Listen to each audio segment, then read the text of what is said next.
Bonjour, aujourd'hui une nouvelle vidéo. On va parler des huiles. On va essayer de savoir quelle est la meilleure huile moteur que l'on peut mettre dans son moteur. Allez, c'est parti.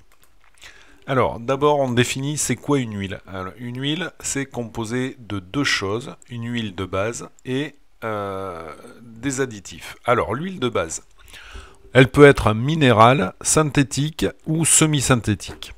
Qu'est-ce que c'est qu'une huile minérale? C'est une huile qui est issue du pétrole. D'accord. Donc, quand on raffine le pétrole, on obtient tout un tas de produits, de l'essence, du gasoil, du kérosène, je sais pas quoi. Et à la fin, en tout dernier, on a du bitume et un peu au-dessus, on a des huiles. Voilà, donc c'est les huiles minérales. Les huiles synthétiques. Alors, une huile synthétique, par définition, c'est quelque chose qu'on peut faire à base de synthèse. Mais en fait, elles sont faites quand même avec du pétrole. Hein. Alors, en fait, ce qu'on fait, c'est qu'on modifie la chaîne moléculaire. D'accord. Donc, le produit de base, là, c'est plus tout à fait de l'huile qu'on a dans la raffinerie, là. Mais c'est de la naphte. Donc, c'est une espèce d'essence qu'on va craquer et on va modifier la chaîne moléculaire. Le pétrole, c'est des chaînes moléculaires très longues. Hein. Donc là, on va la briser et puis la recomposer avec de l'hydrogène. Voilà. Donc en fait, on fait un peu de chimie pour obtenir des huiles synthétiques. Alors ces huiles, elles sont bien meilleures que les huiles minérales, hein, parce que déjà elles ont beaucoup moins d'impuretés et puis elles sont travaillées déjà en amont. Donc ça, c'est la première des choses, c'est que les huiles synthétiques, c'est bien mieux que les huiles minérales. Et puis on va trouver les huiles semi-synthétiques. Alors, une semi-synthétique, c'est maximum 30% d'huile de synthèse et tout le reste d'huile minérale. Mais comme c'est pas indiqué sur le bidon si c'est enfin le pourcentage de synthétique, ça va être très difficile de savoir si c'est de la bonne huile ou pas. Alors, ce qu'il faut savoir, c'est que les fournisseurs d'huile de base, il y en a pas tant que ça. Hein. Il y en a une dizaine de fournisseurs d'huile de base. Et en fait, ces fournisseurs d'huile de base, ce sont les pétroliers. ExxonMobil, Total Finaelf, Shell, BP, Chevron Texaco, Petrobras, PetroChina, voilà. Donc en gros, c'est une dizaine, il y en a un petit peu plus, mais enfin, sur notre marché à nous qui nous intéresse, on a une dizaine de pétroliers qui vont vendre de l'huile de base. Ok, donc on a dit de l'huile de base et puis des additifs. Alors, les additifs, ou ce qu'on appelle des dopants, en fait, ils sont là pour améliorer les caractéristiques des huiles de base. Donc, ils vont représenter ces additifs jusqu'à 30% de ce qu'il y a dans le bidon. Ok. Et on va trouver dedans des antioxydants, hein, pour pas que l'huile s'oxyde, en fait qu'elle capte l'oxygène. Des anti-mousses, parce que évidemment, plus on va tourner vite, plus ça va faire la mousse.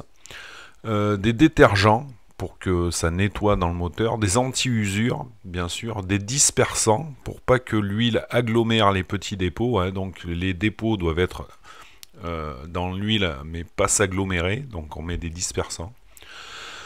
Des anti-corrosions pour pas que ça rouille, des anti-congelants pour pas que ça congèle, voilà. Et puis enfin, des modificateurs d'indice de viscosité, donc c'est là-dessus qu'on va travailler, bien sûr. On va changer la viscosité à chaud, à froid et entre les deux. Voilà. Donc ça, c'est les principaux additifs qu'on va trouver dans une huile. Alors c'est là où ça devient intéressant parce que des fabricants d'additifs, il y en a 5-6 dans le monde. Hein, je vous les ai mis là, Lubrizol, Oronite, Afton, Infineum, Evonik. Il y en a encore un ou deux, ou trois, mais qui ne sont pas forcément sur le marché européen. Voilà. Donc en fait, si vous êtes un fabricant d'huile, vous achetez votre huile de base chez les 10 fournisseurs pétroliers qui existent, vous achetez vos additifs chez les 5 fournisseurs qui existent dans le monde, vous additionnez ça et vous fabriquez votre huile. Donc c'est ce que j'ai marqué, les fabricants d'huile achètent l'huile de base et les additifs et ils font un mélange. Alors c'est un tout petit peu plus compliqué que ça, hein, c'est dans des cuves, il faut les chauffer, etc. Moi j'ai eu la chance de visiter une usine de fabrication d'huile et effectivement c'est exactement ça qui se passe. Donc on additionne de l'huile de base et des additifs et puis on a de l'huile avec différentes caractéristiques. Donc en fait les fabricants ils peuvent faire ce qu'ils veulent, ils mettent un peu plus de ceci, un petit peu plus de cela, voilà. Mais en gros, ce qu'il faut retenir, ça, quand même, c'est qu'il y a 5 fabricants d'additifs. Donc, globalement, tous ressemblent un peu. Personne a des produits miracles, et donc les additifs, ils se ressemblent tous. D'ailleurs, ces fabricants d'huile, là, une fois qu'ils ont fait le mélange, qu'est-ce qu'ils font? Eh bien, ils testent des échantillons pour s'assurer que l'huile est conforme à la norme NF, machin truc. Voilà. Donc, en fait, toutes les huiles, on va dire, se valent, puisqu'elles sont toutes faites à la base de la même chose. Et d'ailleurs, pour s'en convaincre, il suffit de regarder le nombre de fabricants d'huile qui existent, ne serait-ce qu'en France. On connaît bien sûr Total, Castrol et que sais-je encore, mais il y en a plein d'autres qu'on ne connaît pas et qui fabriquent de l'huile. Il y a des fabricants d'huile tout petits qui existent et qui fabriquent des huiles et qui sont très bonnes puisqu'elles répondent à la norme, en fait. Ok. Alors, comment on va choisir une huile, en fait? Quels sont les indicateurs importants quand je veux choisir une huile pour ma voiture? Donc, les huiles répondent à des normes et il y a peu d'acteurs sur le marché. Donc, je l'ai dit, la qualité est quasi identique, par norme, bien sûr, hein, puisque tout le monde répond à la même norme et tout le monde se fournit, en fait, chez les mêmes acteurs du marché. Donc, en fait, dire que telle marque d'huile est meilleure que telle autre, bon, mais c'est pas vrai puisqu'elles répondent toutes à la même norme. Donc il faudrait faire des tests plus poussés et personne ne fait ça puisqu'en fait la distinction serait très faible. Alors si je veux choisir une huile, je vais regarder deux choses principalement. Le grade de viscosité, c'est le fameux 5W30, 0W40, que sais-je, 15-20, etc. Et puis la norme ACEA, alors j'ai pris la norme ACEA, mais on pourrait prendre la norme API, en fait toutes les huiles sont normées, et l'ACEA, ce qui est intéressant, c'est que c'est les voitures européennes, en fait. Alors si vous cherchez un peu les caractéristiques d'une huile, c'est ça que vous allez trouver, le grade de viscosité, 5,30, suivant la norme SAEJ300, et puis on va vous donner la viscosité cinématique à 40 degrés, à 100 degrés, voilà. Le point d'écoulement, voilà. Si vous envoyez un échantillon d'huile dans un laboratoire, c'est exactement ça qu'ils vont vous faire comme test. Ils vont voir si cette huile répond à ces caractéristiques-là quand elle a été vendue. Pas plus et pas moins. Donc le grade de viscosité, en fait, on le détermine avec des machines spéciales. Donc je vous en ai mis une là, mais en fait elles sont plus comme ça maintenant. C'est des machines plus perfectionnées que ça et qui déterminent en rotation le taux de cisaillement, etc. Bon. Très bien, si on voulait évaluer la viscosité cinématique, on ferait ça, on met de l'huile, on met un orifice calibré et on mesure le temps d'écoulement et puis bien sûr on peut faire chauffer plus ou moins l'huile, donc changer sa température. Et on peut mesurer la viscosité cinématique à froid, à chaud, etc. Et puis on peut mesurer aussi la viscosité dynamique, ou du moins quand on a l'une on peut connaître l'autre avec une formule. Ok. Alors, l'huile, la viscosité d'une huile, elle varie en fonction de la température. Plus l'huile chauffe et moins elle est visqueuse. Autrement dit, plus elle est fluide, plus elle s'écoule facilement. Plus elle est chaude et plus elle s'écoule facilement. Donc dans un moteur, qu'est-ce qu'il nous faut? Il nous faut à froid une huile qui reste assez fluide. D'accord? C'est-à-dire pas trop visqueuse pour que la pompe à huile puisse la pomper, puisse l'envoyer partout et rapidement. Donc, en fait, quand on aura un grade 0, ben, ça veut dire que, alors à moins de 35, on est à 6200, mais ça veut dire que aux températures normales, à 0, elle sera suffisamment fluide. Et puis, ce qu'on voit, ben, c'est que plus ça va, plus c'est visqueux. Donc, une 25W, par exemple, elle sera plus visqueuse qu'une 0W.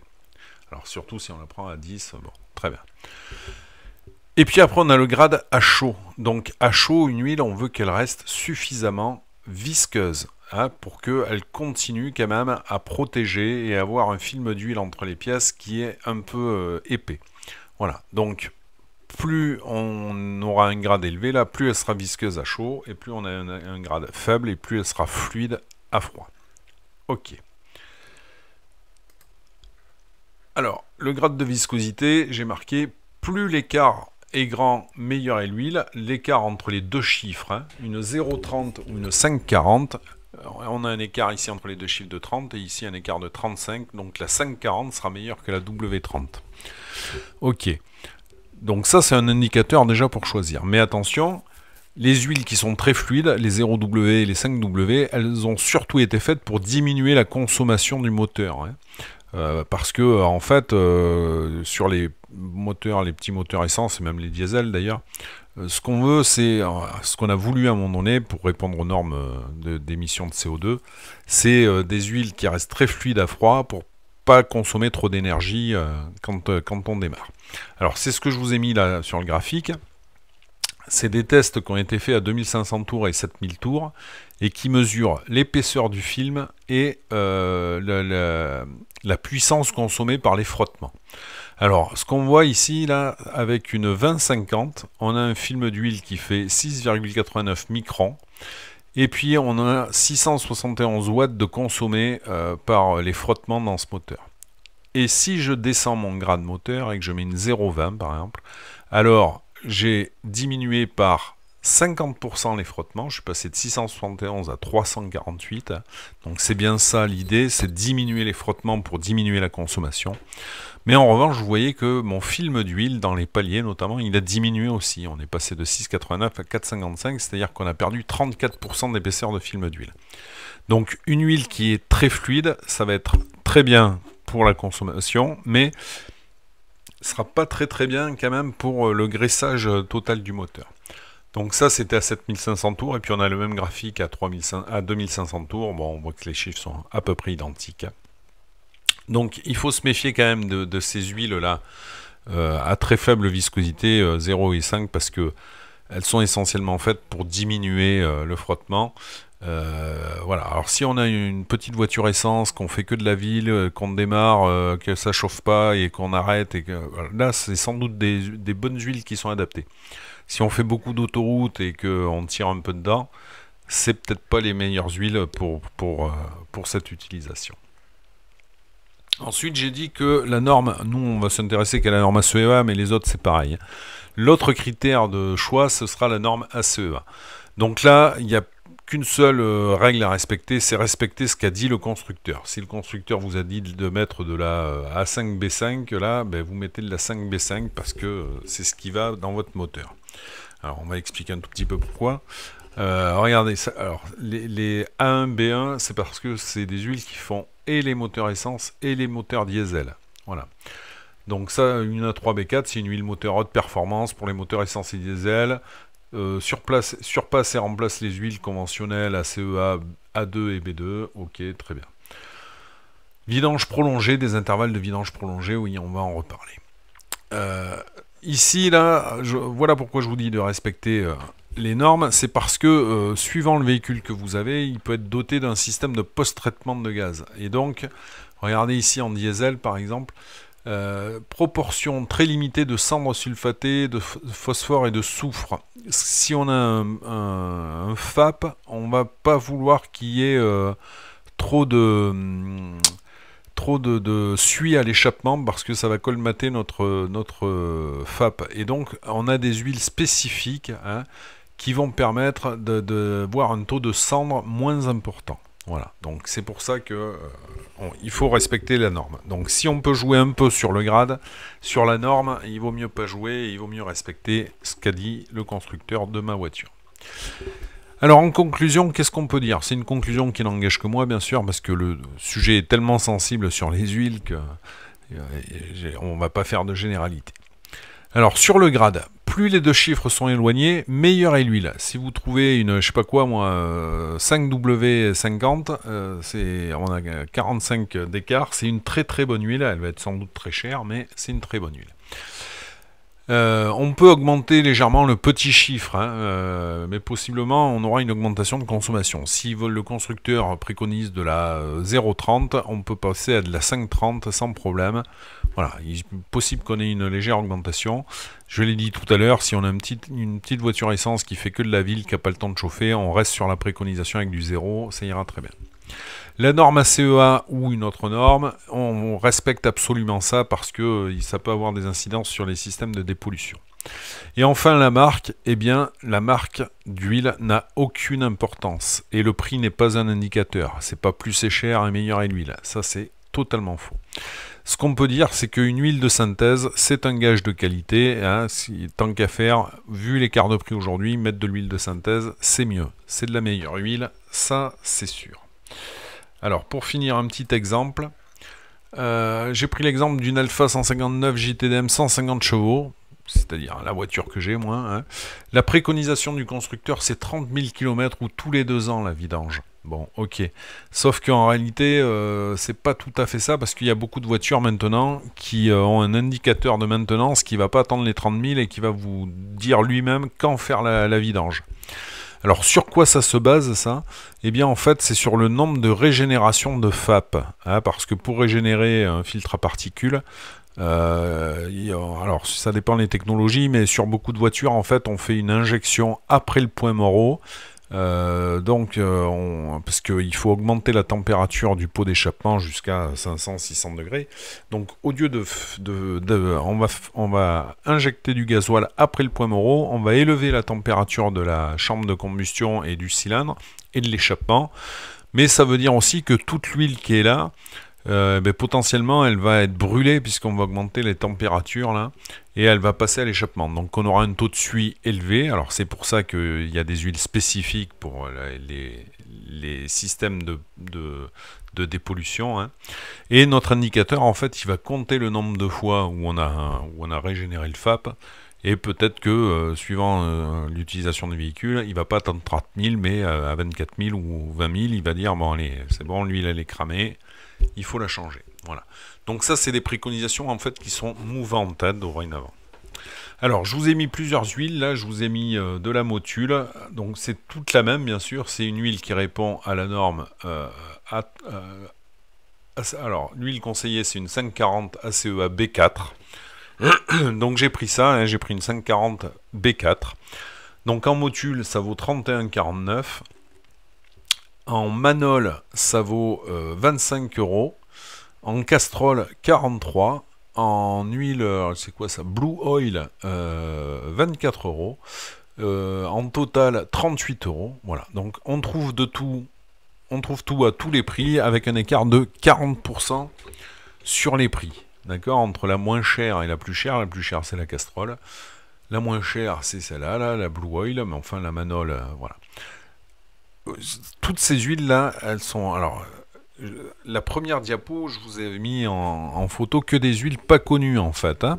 Vous regarderez, et ce sont en fait que des huiles françaises pas connues, c'est fait en France. Voilà, donc des constructeurs d'huile... puisque les huiles sont normées et répondent à une norme, c'est toutes les mêmes, mais le prix n'est pas la même. Et puis alors le pompon, c'est celle-là, la Selenia. Ça c'est ce qui est préconisé par Fiat. Donc vous voyez, lubrifiant pour moteur gasoil, Fiat 955, c'est la Selenia, j'en ai trouvé sur internet, 54 €. Voilà. Donc si vous allez chez Alfa Romeo, eh bien eux ils vont vous vendre cette huile-là, parce que c'est celle-là qui est préconisée. Et elle est 2 fois plus chère. Hein. Si on prend la Manol, c'est 100% de plus. Voilà. Alors, évidemment, Alfa Romeo, ils vont vous mettre ça parce que c'est plus cher, ils gagneront plus dessus, et voilà. Donc, je le redis, il n'y a quasiment pas de différence sur les huiles, puisqu'il y a 10 constructeurs, enfin 10 pétroliers qui fabriquent des huiles de base, et 5 pétrochimistes qui fabriquent les additifs pour ces huiles. Donc, toutes les huiles se valent et vous n'avez plus qu'à faire votre choix. Voilà. Allez, au revoir et à une prochaine fois.